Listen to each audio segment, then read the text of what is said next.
at combinations of molecules in the atmospheres of terrestrial exoplanet worlds. Everyone knows by now that oxygen in itself is not a biosignature, and so kind of the big drive people have been kind of pushing right now is to look for these different combinations of molecules, and by detecting certain combinations of molecules in the absence of other molecules, you could determine whether or not the combination of molecules you're detecting is a false biosignature or not. Yeah. O4 is a collision complex, not a molecule. Sorry, it's a, yes, my bad.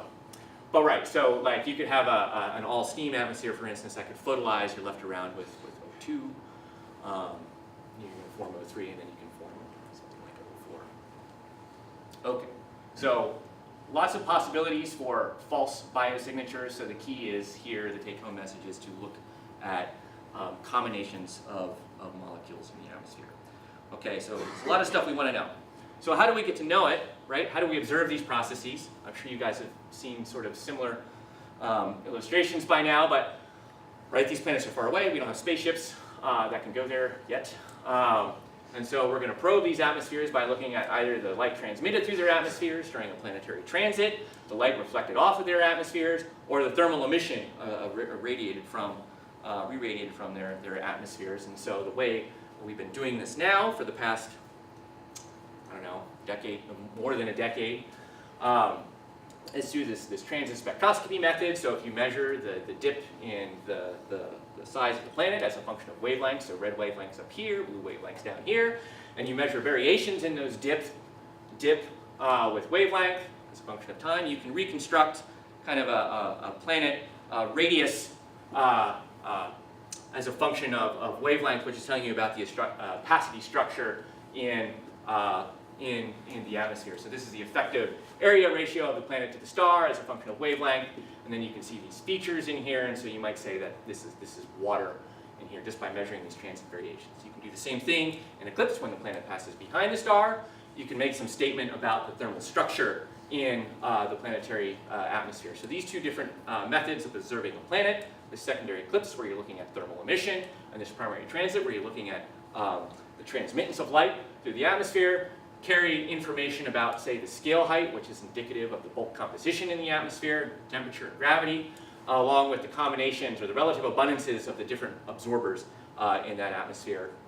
And then this thermal emission, just like, say, with stars or any isolated body, you can say something about the temperature gradient in the atmosphere and maybe the relative importance of different opacities absorbing in that spectrum. So these secondary eclipse spectra are effectively similar to looking at a stellar spectrum in a way, thermal emission. So this is what we have, this is what we mostly have to play with. And of course, a complementary approach is by looking at the reflected light, which also gives you information about the atmospheric composition and maybe cloud structure in the atmosphere. Right, so this is effectively what you're left with. So everything we're going to get is going to come from the spectroscopy of these planets and their time and spatial variation. And so like anything with light, really, at the end of the day, it comes down to source functions and opacities, right? That's what we're left to play with.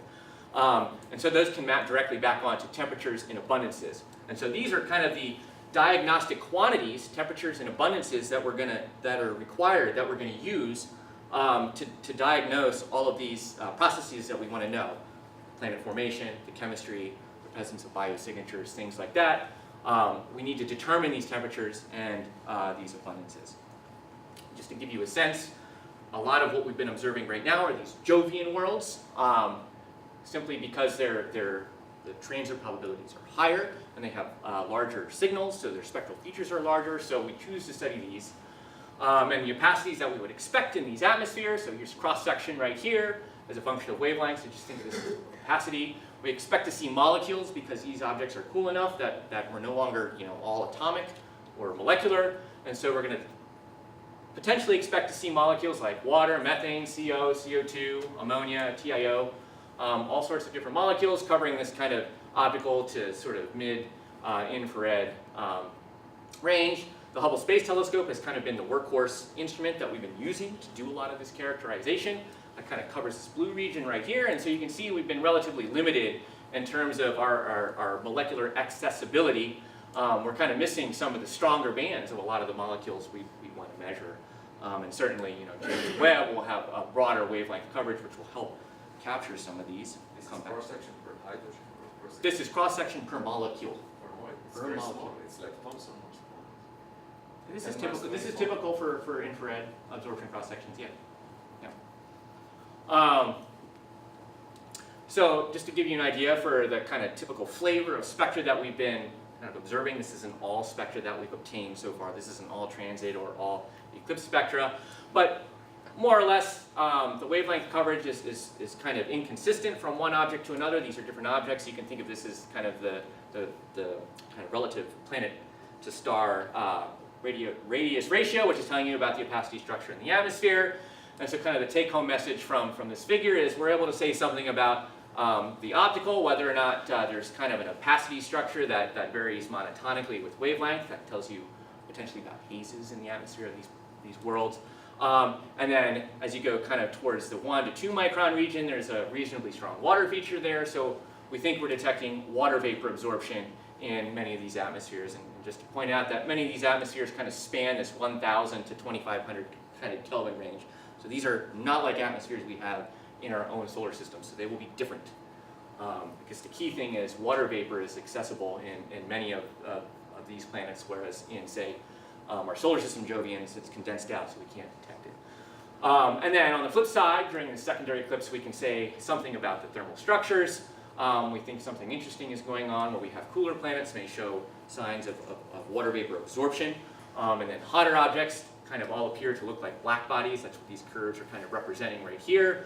And so we think there's probably some turnover in kind of physics happening, or some change in climate that's happening where, as you go towards hotter planets going up here, something is happening to the thermal structures in such a way that these spectra are going to look like black bodies.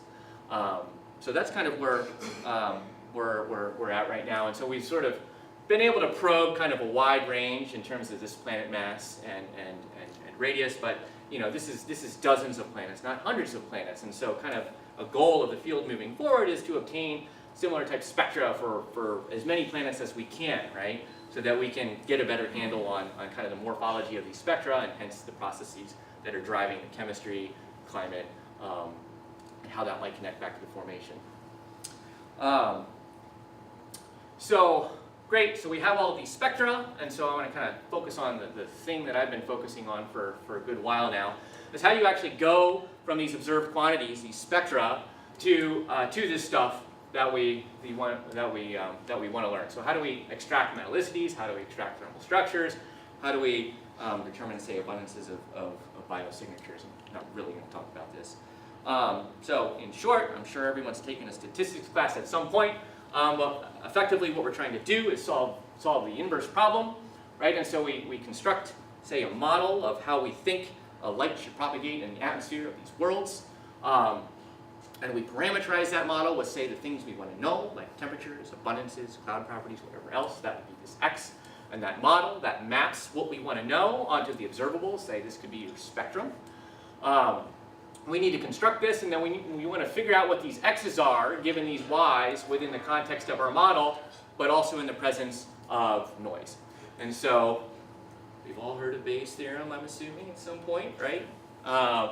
That's effectively kind of the way that you want to go about doing this, how you solve this inverse problem, is you effectively compare what you think you know, your kind of prior knowledge of what you think your abundances, temperatures might be, combined with some way of penalizing a model to data fit. That's called your likelihood function. So you can kind of think of that as your reduced chi-squared. We've all done chi-squared fitting at some point.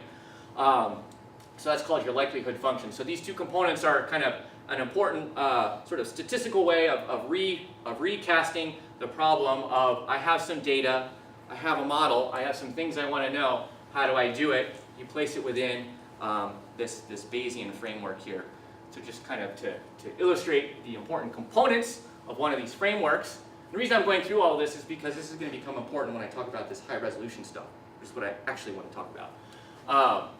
So these are the typical components in one of these retrieval frameworks, as we call it. And so our forward models are relatively simple. They're just calculating one-dimensional radiative transfer, sort of like Mihalas 1970 kind of stuff, where you need a source function, so you need the thermal structure as a function of altitude in the atmosphere, and then of course you need to just prescribe the opacities, which are going to come from a combination of the molecular absorption cross-sections. So I think some of the high-tran folks are in the room, that's what those guys do. We take these cross-sections and then we combine that with the other thing we want to know, the abundances, the mixing ratios of the gases in the atmosphere. So that's what's going to give us things like, you know, the metallicity and the carbon-oxygen ratio. And then we put that into our radiative transfer and we can compute a spectrum. We can compute either these transmission spectra or these secondary eclipse emission spectra. And then of course we can compare that to the data through this likelihood function. It's basically chi-squared.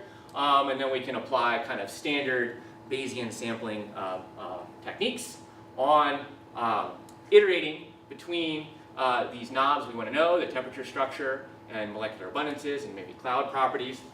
We can iterate in this loop here to come up with the best estimate for what our atmospheric state is. What is the thermal structure in the atmosphere? What are the abundances in the atmosphere? And then we can even ask whether or not the model we chose, that f of x, is a good one compared to other ones. So we can do model selection right there. So moral of the story here is, given a spectrum and given a crude sense for what we think we want to know about an atmosphere and how that maps onto the observable, we can begin to statistically assess for a given atmosphere what the plausible range of thermal structures and abundances are, which of course we can then use to try and answer our science questions that we went over earlier.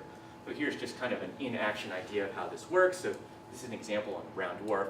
And so what this is doing, this is undergoing one of these Markov chain Monte Carlos, trying to fit this data with these black points right here.